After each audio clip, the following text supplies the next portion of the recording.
Olá, estamos iniciando o programa Consumidor em Pauta, com realização da TVE. Um espaço dedicado totalmente para esclarecer dúvidas que você, telespectador ou telespectadora, tenha nos mais diferentes segmentos do direito. E, portanto, se você tiver a sua pergunta, envie para o nosso WhatsApp 51 985-946-773. Ou então, se preferir, mande por e-mail consumidorempauta@tve.com.br. Hoje vamos tratar do direito imobiliário. Estamos recebendo aqui um especialista do segmento, o Dr. Daniel Scalona. Seja bem-vindo, doutor Daniel. Olá, Gil. Olá, telespectadores da TVE. Mais uma vez, um prazer imenso estar aqui no programa respondendo as perguntas dos nossos telespectadores. A primeira questão, a pessoa, a telespectadora, optou por não se identificar. Ela coloca o seguinte: a administradora do condomínio colocou uma cobrança só para mim no meu DOC. Após o pagamento, perguntei sobre o que era aquela cobrança. Responderam que foi pelo envio por motoboy de extratos que eu havia informado não ter recebido através dos correios, que é a praxe. Está correta essa cobrança, sendo que não fui avisada previamente? Posso pedir a devolução deste valor?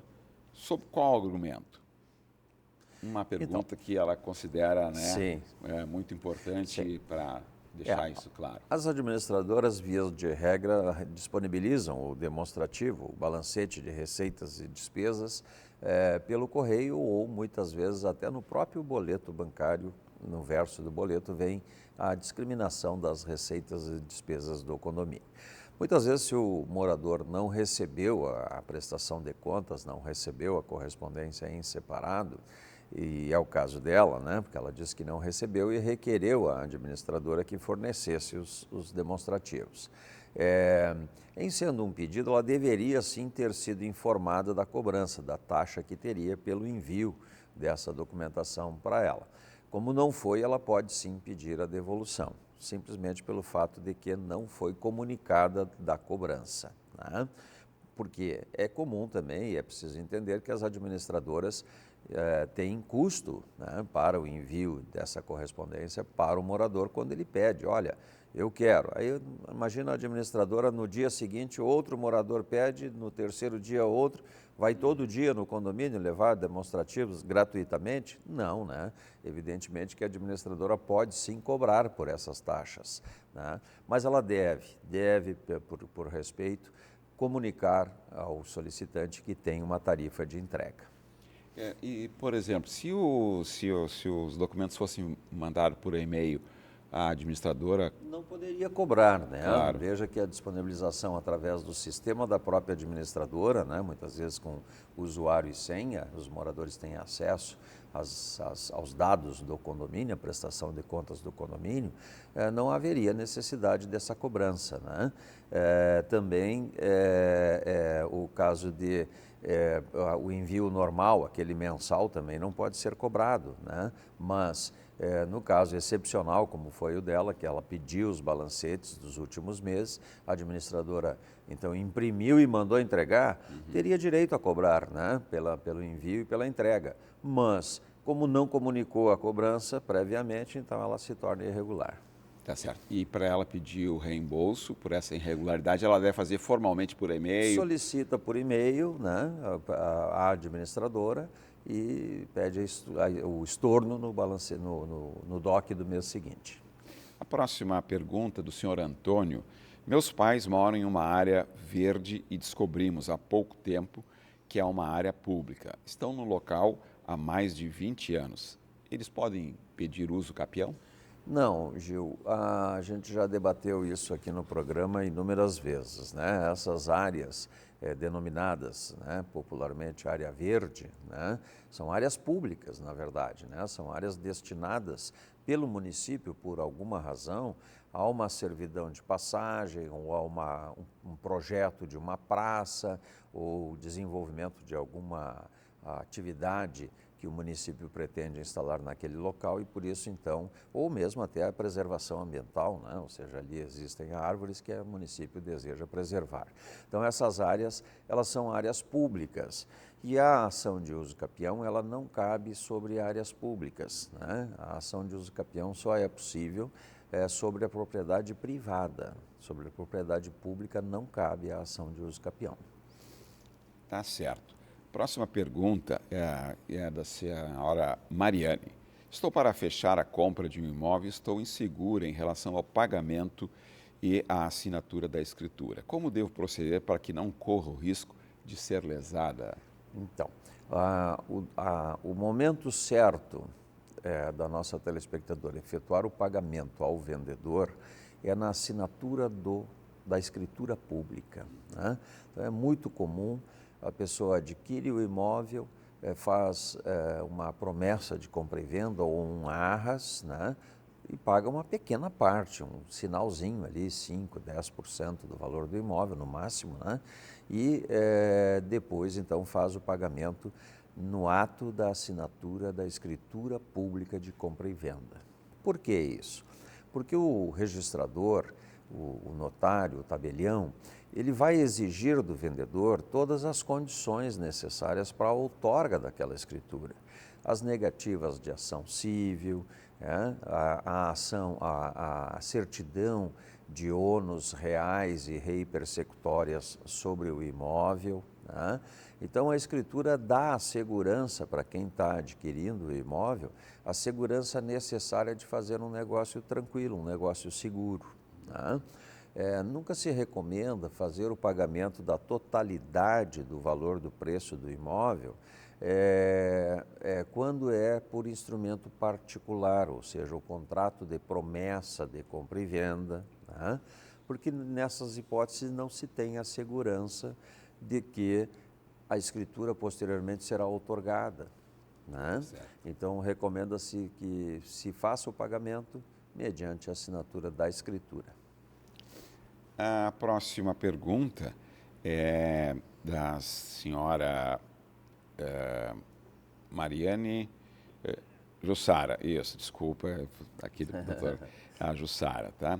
Vou alugar um apartamento pela primeira vez. Me falaram que é importante uma vistoria no imóvel antes de assinar o contrato. Essa vistoria é feita por quem? Tenho que estar junto? O que preciso levar em conta na hora da vistoria? Sim, dona Jussara, eu diria que a ficha de vistoria é tão ou quase mais importante do que o próprio contrato de locação. Perceba por quê, Gil. A lei de locações, ela permite, inclusive, a locação verbal, né? Eu posso alugar um imóvel para você mediante acordo verbal, né? A lei permite isso. Agora, as condições em que eu estou entregando, eu, proprietário, estou entregando este imóvel para a dona Jussara, essa não tem como a gente acertar verbalmente, né? Então, ficaria depois na desocupação a minha palavra contra a tua, né?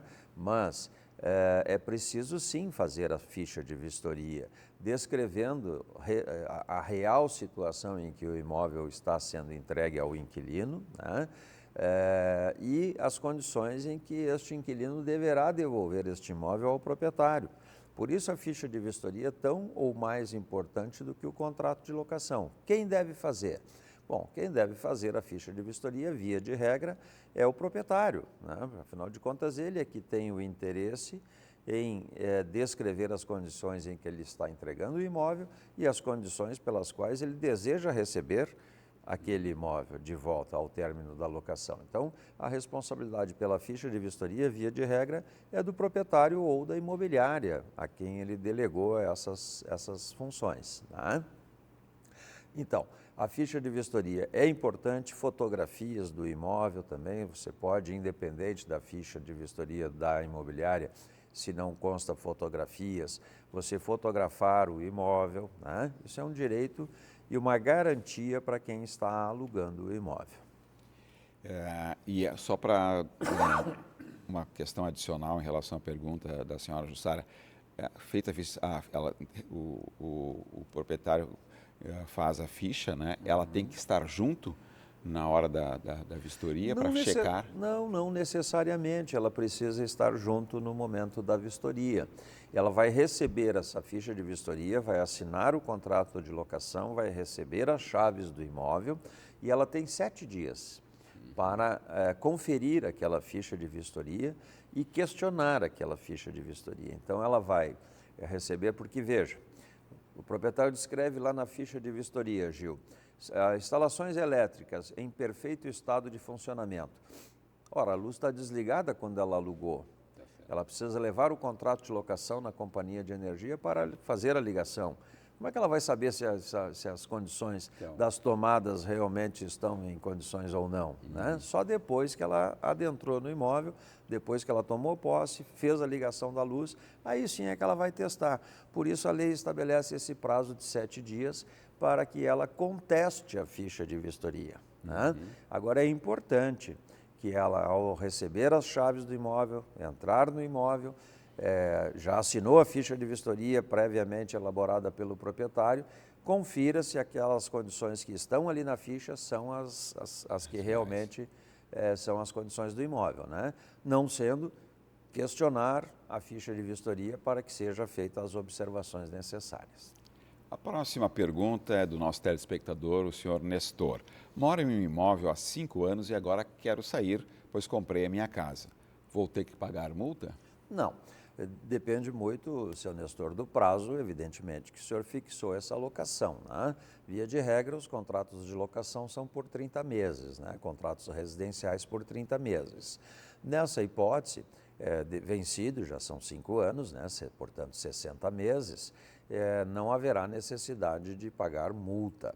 Mas é importante observar o aviso prévio de 30 dias. Né? Qual é a multa que ele pode sofrer? Se ele for direto na imobiliária ou no locador e entregar as chaves. Estou desocupando o imóvel, está aqui a chave. Não avisei previamente, tenho de pagar 30 dias de aluguel para frente. Então, avisa com 30 dias de antecedência, no 30º dia entrega as chaves, não terá multa nenhuma. Vamos para um breve intervalo e o Consumidor em Pauta já volta com o Dr. Daniel Scalona tratando do direito imobiliário. Aguarde.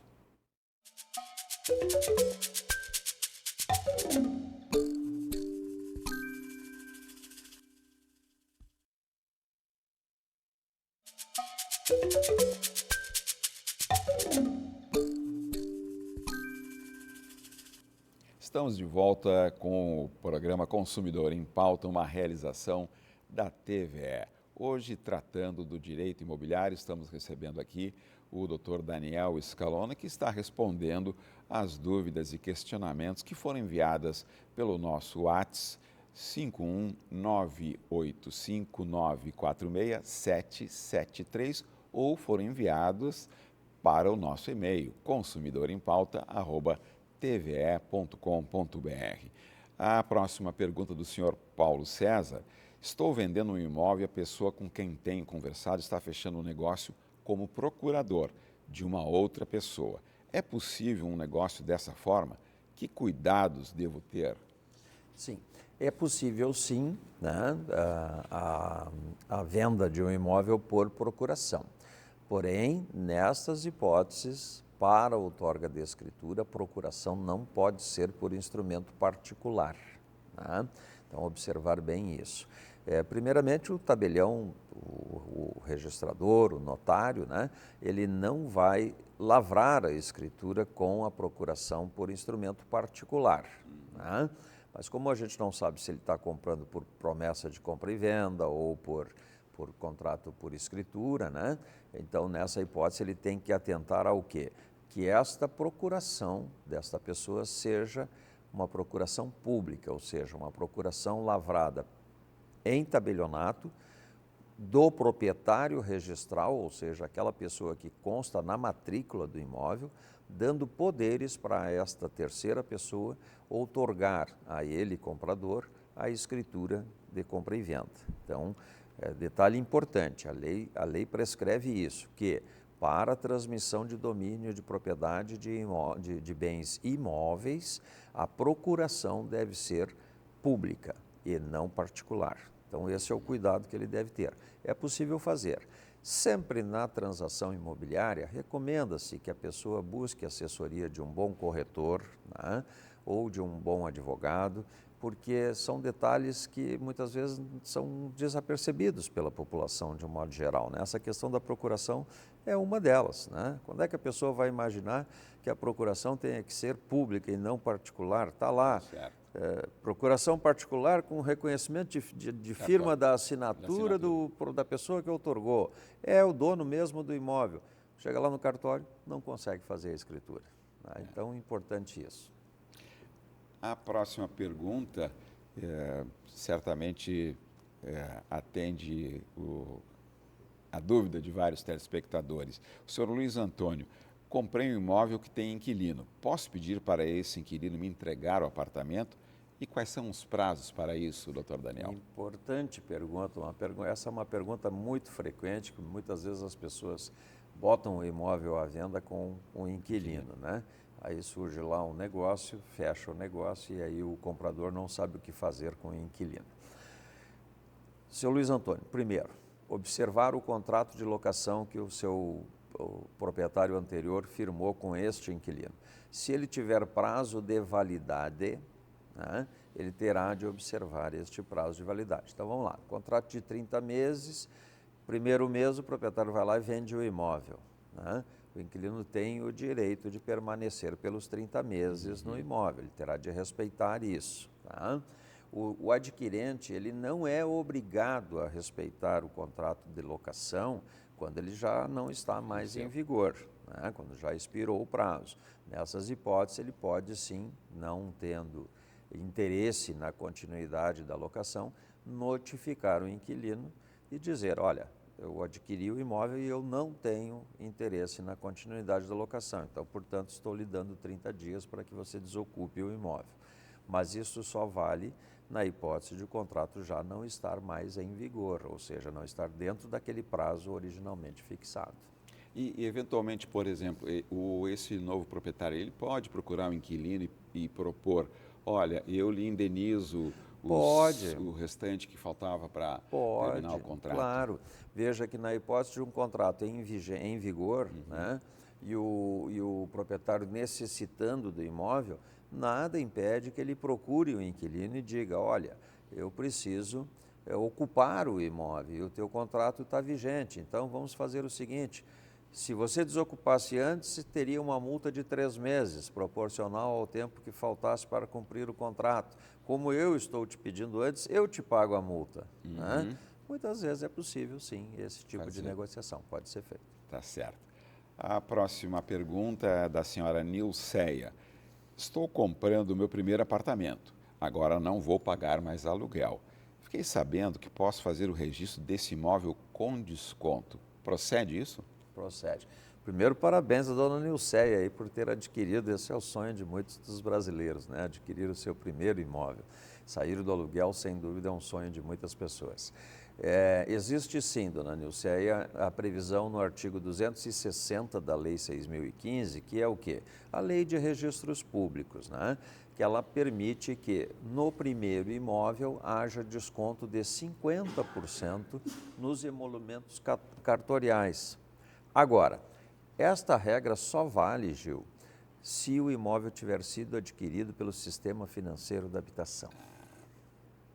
Se o imóvel foi comprado à vista, ela não tem esse direito do desconto nos emolumentos.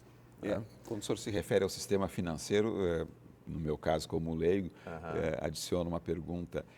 Eu vou lá e financio pelo banco XYZ, não pela Caixa. Sim. O sistema financeiro seria toda a rede bancária? Todo o sistema. Pode ser Caixa, Bradesco, Banrisul, qualquer banco, desde que os recursos sejam oriundos do sistema financeiro.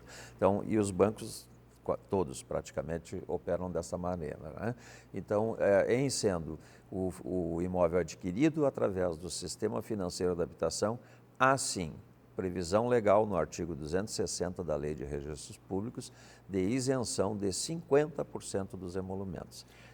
E o cartório, como é que ele sabe que eu estou adquirindo pela primeira vez? Eu faço uma declaração? Exatamente. O cartório vai exigir para conceder esse desconto que ela firme uma declaração dizendo que este é o primeiro imóvel, que ela não possui outros imóveis e que, portanto, ela faz jus à redução nos emolumentos, ao desconto nos emolumentos. Tá certo. A próxima pergunta do nosso telespectador Guilherme, doutor Daniel, ele coloca, tem um contrato exclusivo de compra e venda com uma imobiliária. Faz mais de um ano e até agora não aconteceu nada. Posso tornar inválido esse contrato e procurar outra imobiliária?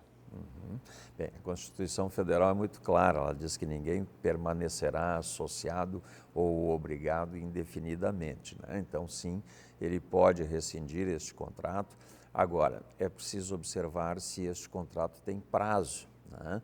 Então, vamos lá, ele concedeu uma exclusividade para uma determinada imobiliária pelo prazo de um ano, né? Durante este um ano, ele não pode, evidentemente, quebrar a exclusividade e delegar o mandato a outra imobiliária, né?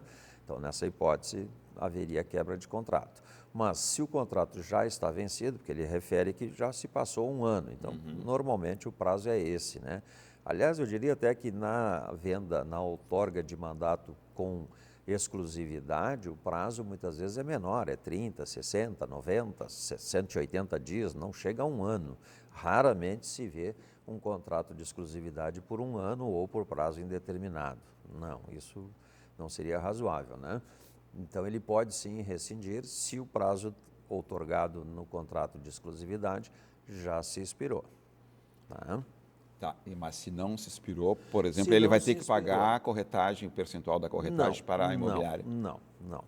É uma multa? Veja, a imobiliária só faz jus à corretagem se efetivamente concretizou o negócio.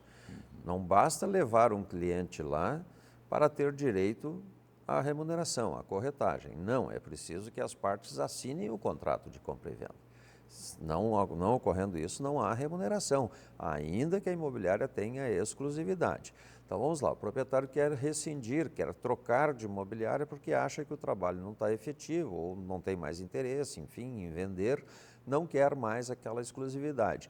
Ele comunica a imobiliária né, com uma antecedência de 15 dias, 10 dias, não tem um prazo previsto em lei para isso, e estabelece lá que ele não terá mais a exclusividade outorgada do mandato original.